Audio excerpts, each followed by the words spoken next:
Hi friends, and welcome to another installment of Golondrinas Live Sessions. My name is Laura Gonzalez. I'm the Education and Volunteer Manager here at El Rancho de las Golondrinas Living History Museum. We're located just south of Santa Fe, New Mexico in the beautiful and historic La Cienega Valley.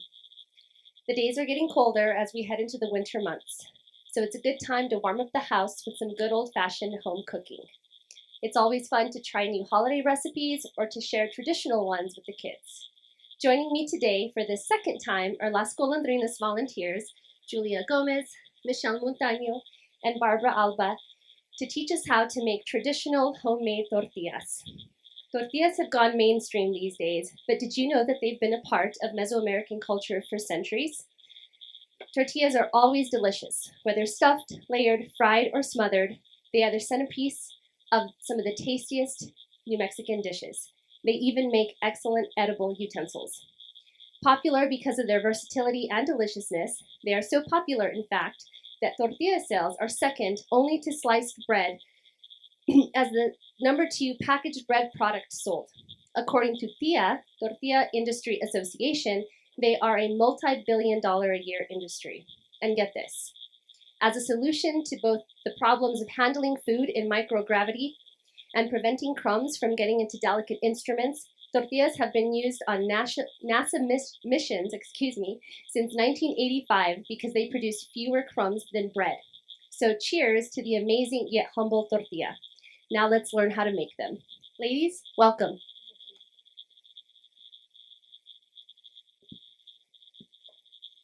Good afternoon. I'm going to give you a little bit more history. Tortilla is Spanish for small cake. The word tortilla comes from the Spanish word torta, which means round cake. As the story goes, a peasant invented the corn tortilla as a present for his hungry king over 2,000 years ago.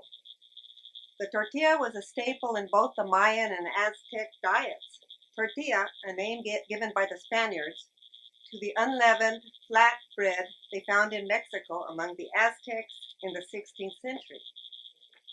The ancient preparation of tortilla was soaking the corn kernels, in a solution of lime and water.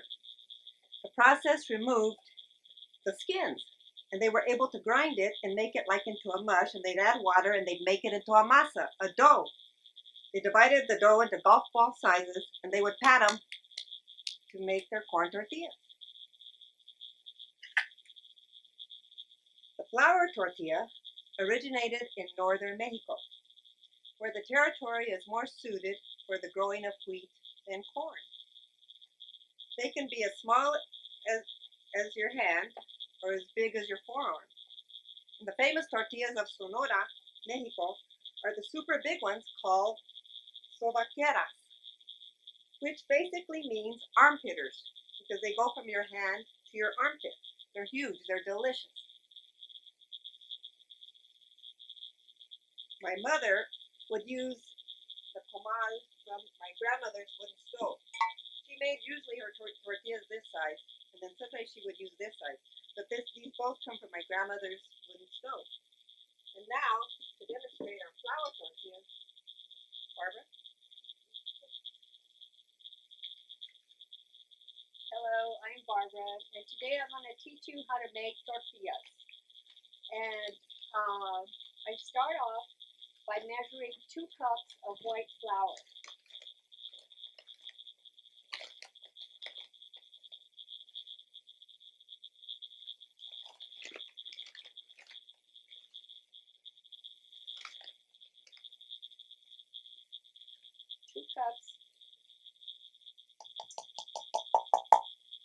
Then I'll add a teaspoon of salt.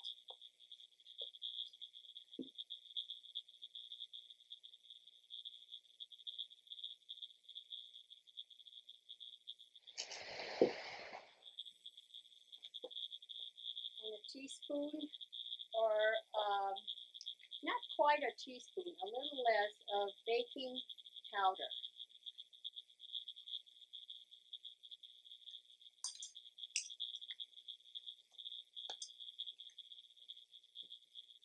And this I don't measure. This is Crisco or shortening.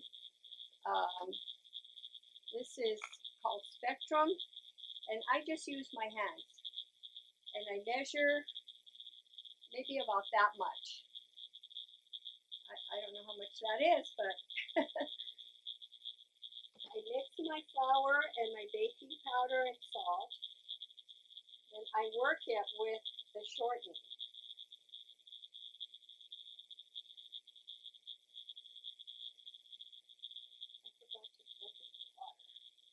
I add a little bit of I measure about a cup of warm water, kind of a lukewarm water.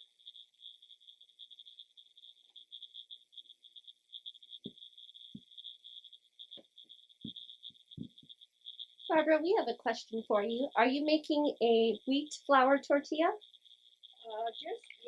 Just the processed all-purpose flour. Great, thank you.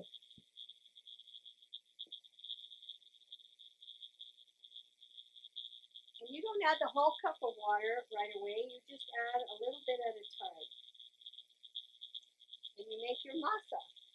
And the secret, my mother always said, the secret to a good tortilla masa is to knead the masa 20 times.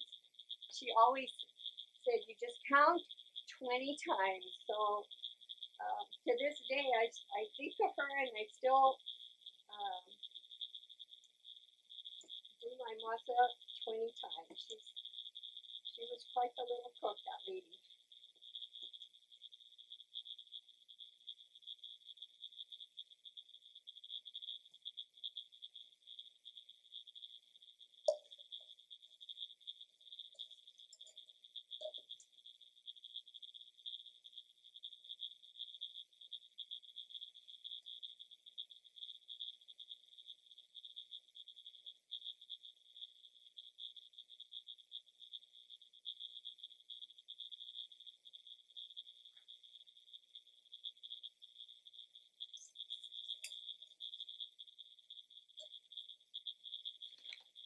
Sometimes you might need to add a little bit more flour.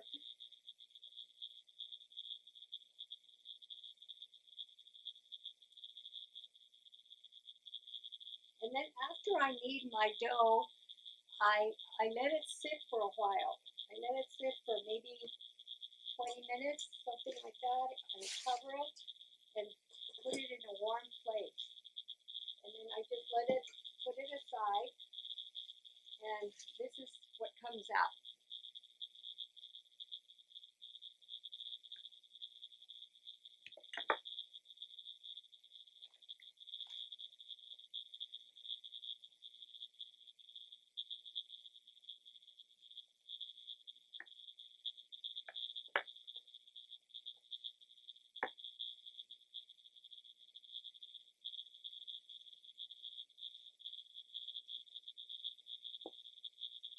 I don't make the roundest tortillas. Sometimes they look like Florida or Texas or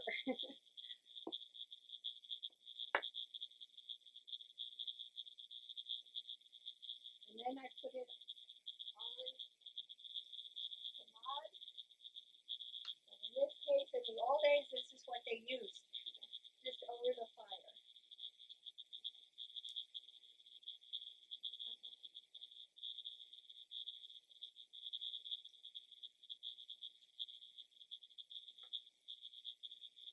This isn't very hot today. It's taking me a while.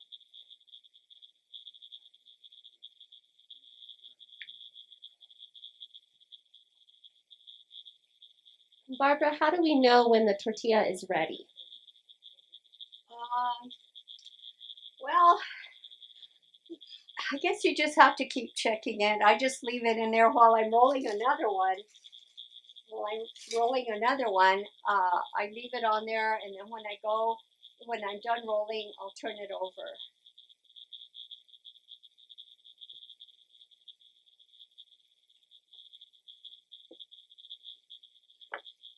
Actually, tortillas are not hard to make. Doesn't take very long to make them. You can just whip them up.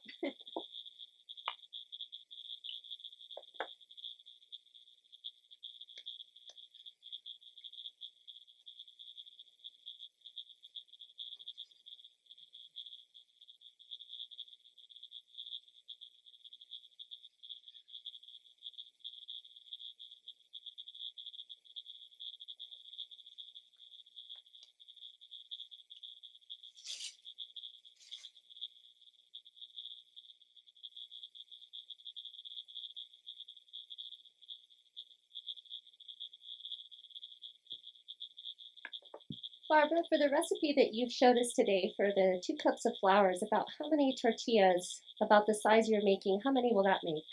You get about 10 to 12. Yeah, you get quite a few. Perfect for a family dinner. And then you can put them in the fridge, and then you can warm them like the next day, every day for breakfast, and they get soft again. Yeah.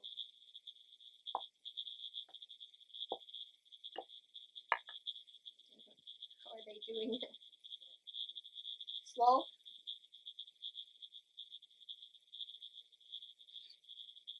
No. And then you can eat your tortillas with butter and green chili or jelly. They're so good. And like Laura said, you can use them as little spoons to spoon your food in. They're so good.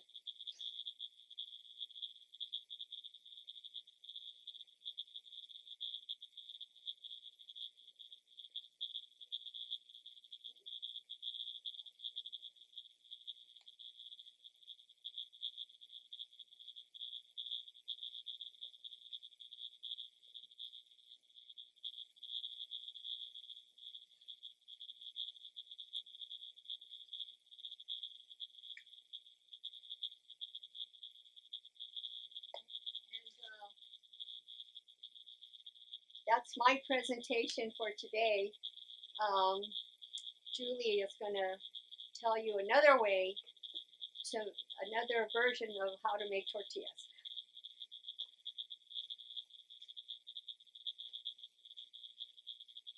Buenas tardes. That was very good, Barbara. This is the perfect way to make tortillas, and Barbara is a very good tortilla maker.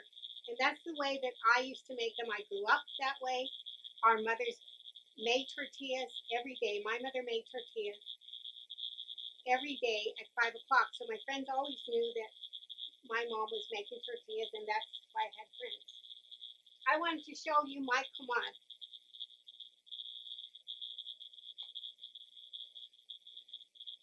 I don't know if you can see it, but it has a hummingbird on it.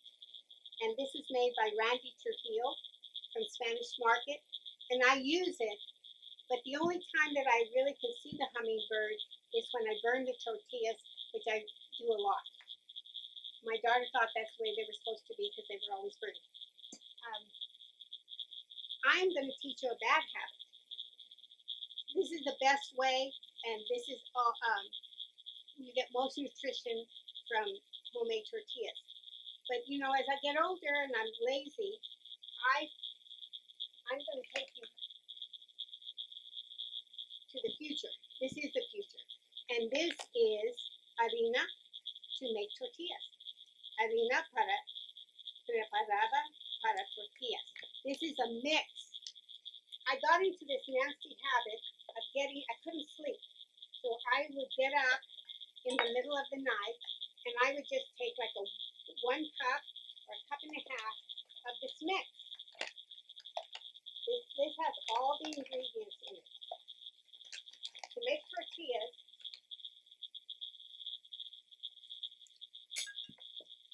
Julia, we have a question from our viewers. About how long does a tortilla stay fresh? I never had to worry about that because I eat them all the time. I eat them right up. But they're like bread. They last quite a bit. If you put them in the refrigerator, they last a long time, but they don't have to be refrigerated. But usually, tortillas go really fast. You know, I was the home ec teacher. I had 7 kitchens with 4 students, junior high kids, every hour. And they loved to make tortillas. But I always did that at the end of the year because once I showed them how to make tortillas, they didn't want to do anything else. Now, this is the mix, and I'm putting in about a cup and a half of this mix. But I also like to add a little whole wheat. So I'm just going to take just a smidgen of whole wheat flour and mix it in.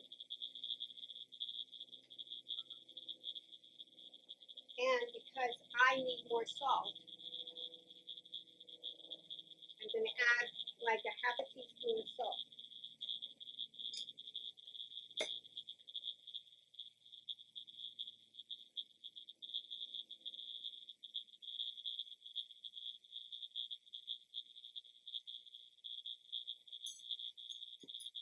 Now I mix it together.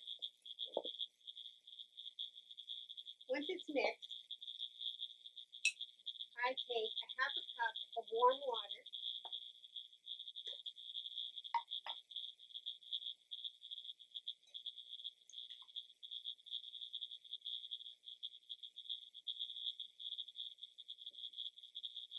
And I add a little bit of yeast because the whole wheat is going to make the flour heavy. So the whole wheat, the yeast will make it lighter. I used to do this in the middle of the night with 1 cup of flour, make 2 tortillas, eat them, and then I'd go to sleep again. But pretty soon, I looked like a barrel. Now, our tortillas here in Santa Fe are smaller. It depends on where you grow up. If you're closer to Mexico, then you learn to make the large tortillas, really thin tortillas, and larger, and they're more pliable, and that's how they make burritos. As you travel up north, the tortilla gets a little fatter, a little thicker.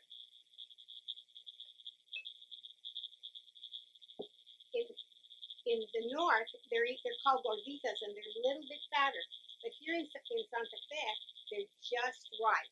They're not too thin, they're not too thick. They turn out just right. And you can split them, and you can put butter in them. The burrito in New Mexico didn't come till much later. Because the girls and I were talking, because my dad, we never had burritos at our house. I think burritos came in once the restaurants and the fast food places came in. Because our tortillas were just about the size that Barbara made. And they're not, they don't really roll. But you cut them up and you make like a little spoon, and that's how we ate. We ate the tortilla. We ate our food with a tortilla as a spoon.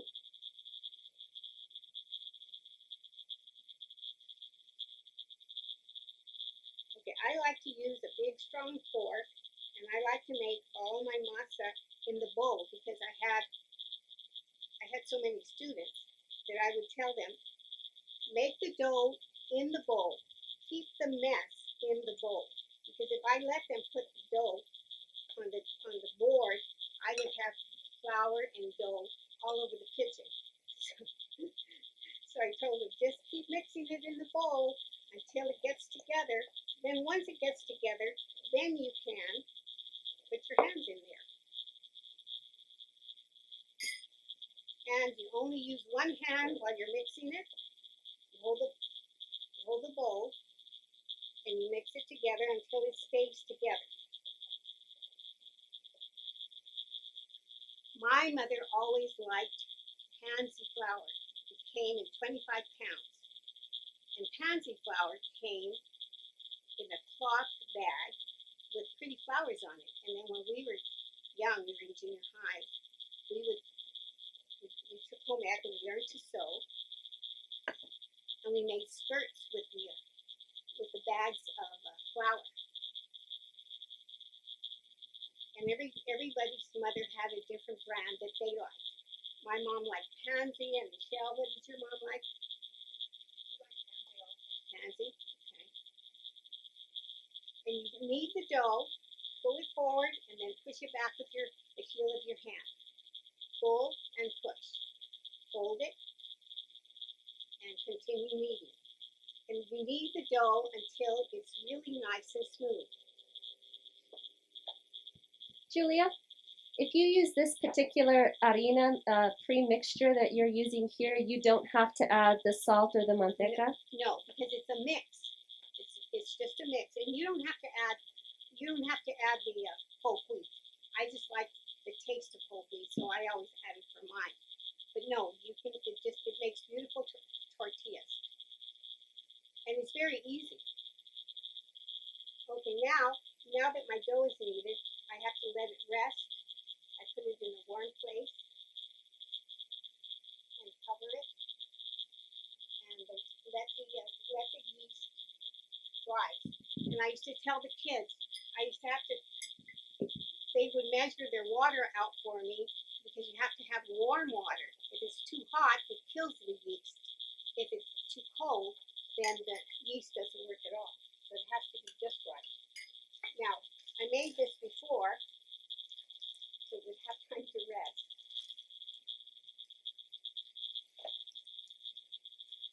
You have to let the yeast rise for about 15 minutes.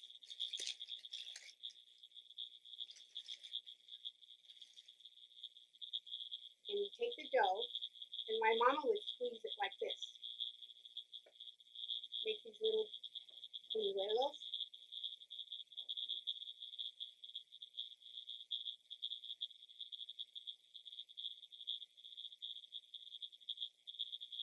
And out of my 2 cups, I usually get about 8 tortillas, 7 to 8 tortillas. My size, they're not the big ones, they're not the giant ones. I like the small ones.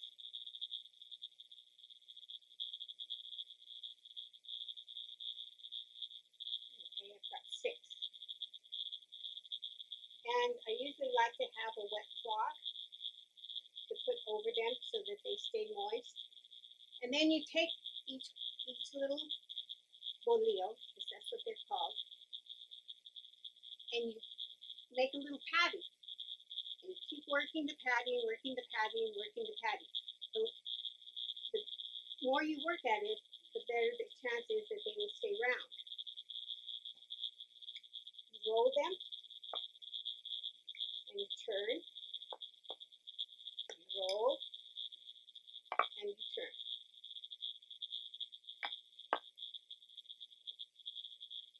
But I find that the more whole wheat that I put in it, the easier they roll. And you want to roll them so they're extra large, because when you pick them up, they shrink back into a smaller size.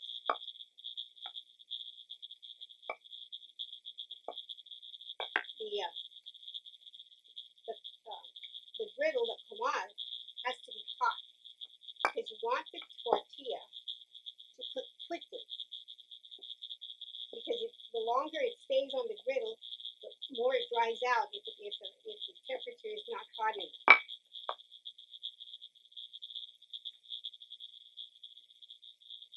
Now, these are going to be a little thick. And you can keep stretching it. I tell the kids you can stretch it as you take it to the griddle. Of course, at home you've got this stove right here. And Julia, for rolling tortillas, can you use any rolling pin, or are there special tools for tortillas? No, everybody has a different size. You want the tortilla to, when it gets on the hot griddle, to make little brown spots. Because there's nothing worse than a white tortilla. It has to have a little color to it. Nope, this griddle is it's way too up. It's not hot enough. Okay, that's all right. Yeah, make some more. Use your dough. Use all the dough. And the Spanish brought the flour, the wheat, and the wheat is very nutritious. The natural wheat has a lot of nutrients. It has proteins, fat, iron, vitamin A, vitamin B's naturally. But then we started milling it and grinding it. Here at Rancho de las Golondrinas, we have we have 2 stone mills, and then we have the big flour mill. And people found that using the grinders were a lot easier than grinding it by hand. But the more you grind it, the less nutrients the flour has. The whole wheat, if you take like whole wheat flour with the real berries in it, it's going to be more nutritious. The whiter the flour is, the less nutrients. In 1941, the FDA said that they had to replace the vitamins. So when you buy flour or you buy bread, you'll see that the vitamin B's have been added. Vitamin B and iron are added to our bread.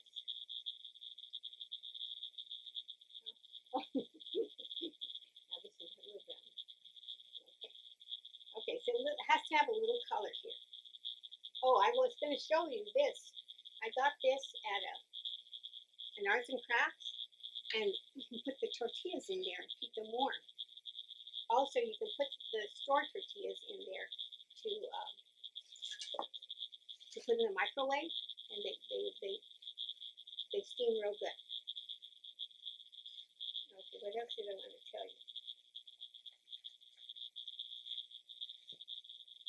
Now, the recipe that we're going to put on the website is a recipe that I did for the kids, and there I tell them practice making tortillas.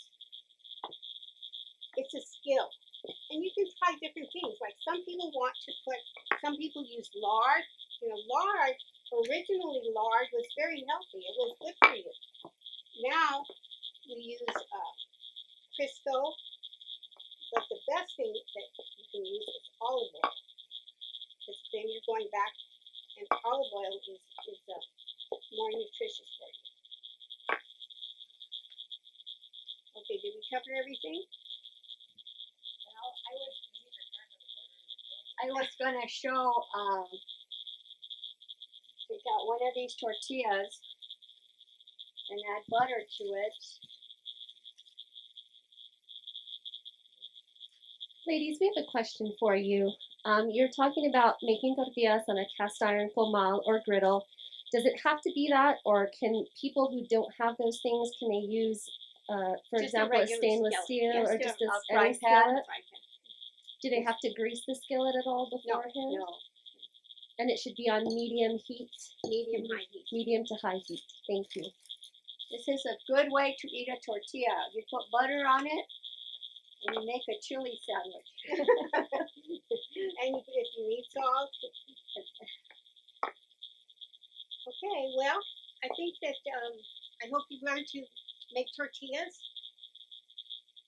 There you go. And I wish you could taste them. Oh, I know what I wanted to tell you. I'm a member of the La Sociedad Folclórica, and they put out a cookbook, and it has wonderful recipes, and it has the tortilla recipe here. And if you call me, I can take one to your home if you live here in San Jose. And they run about they're $10.95 a book.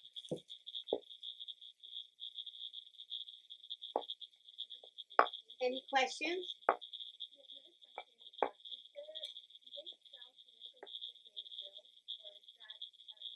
No, because tortilla dough doesn't last. It gets rubbery. You can't like make it for breakfast and then use it for dinner because it turns it's really rubbery and elastic. So it's always best to have fresh dough. And and this is not the only brand, because I was at King's Market yesterday, and they have 2 or 3 brands, like even Quaker puts out a mix. And if you're going to buy tortillas, my favorite is Grandma's tortillas. No, number 1, if if you go to Las Vegas to the Spick and Span where they're making tortillas, you have to do a tortilla run, like on a Saturday or a Sunday. And they have the best tortillas.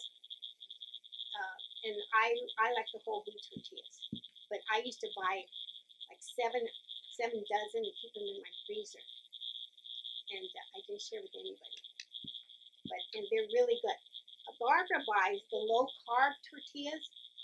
I don't know what makes them low carb, but they're really, if you're worried about calories and carbs, they're good. That's a good brand to get. Low carb. No, anymore though, I'm just making them because I really like homemade tortillas. They're so good. Okay, any more questions? Well, there's really no substitute for the homemade thing. I'm going to come back in camera with you ladies. Do we have any other questions from our wonderful audience members for Julia, Barbara, or Michelle? And thank you, Julia, for the shout out of my hometown, Las Vegas, in Mexico. Yes. Charlie's Spick and Span. It's a good place to get those homemade pastries and homemade tortillas. And you ladies are making me hungry. Well, I hope that you have time to have a tortilla. Oh, I think I will. Yeah. Sorry to all of our viewers who can't partake in this deliciousness. Okay, so. But once again, we're so happy that you're able to join us here on this lovely autumn afternoon. These types of demonstrations, these traditional New Mexican lifeways are things that we really like to share with our guests that visit El Rancho de las Golondrinas. And so we're very pleased that we're able to bring them right directly into your home. We hope that you take this activity, take what you learned today, and make some homemade tortillas at home. Get the kids involved. It's a really fun activity and a really delicious treat. And as these ladies said, there's a multitude of ways to enjoy these tortillas. And my particular favorite is the green chili and salt with butter as well. My great-grandfather and I used to eat that together, so that was a really special memory when you guys brought that up. These are the last of my apricots. This is homemade apricot jam. But I have everybody come when we have our big festivals, when this place is working and the children, the breadboards are lined up here and all these little kids are making tortillas and with dirty little hands and burning them on the comal, and they just enjoy them so much. It brings such joy to see them. Exactly. This is, if you've ever visited the Rancho de las Golondrinas during one of our special events, no doubt you and the kids spend a lot of time here in our tortilla making station. It is one of the most popular, I think. Do we have any questions from the audience? No? All right. Well, thank you all again so much for joining us on this lovely afternoon. Remember to share this with family and friends. This video will stay right here along with the other ones that we've produced on our Facebook page. We also have a YouTube channel that the videos will be transferred to and uploaded there. There's already a series of videos there. You just go to youtube.com and type in Las Golondrinas channel. If you're enjoying these videos, if you're learning something, we sure do appreciate the support from our community. There's a donate button right here on the video. There's a link on our homepage, on our website, golondrinas.org. Make sure to keep up with us on both of our social media pages, Facebook and Instagram, both at SF Golondrinas. And we look forward for you joining us on the next one. Again, thank you so much. And a very special thank you to Julia and Barbara and Michelle for once again joining us and sharing these wonderful family traditions with us. Thank you so much, and we'll see you next time. Bye.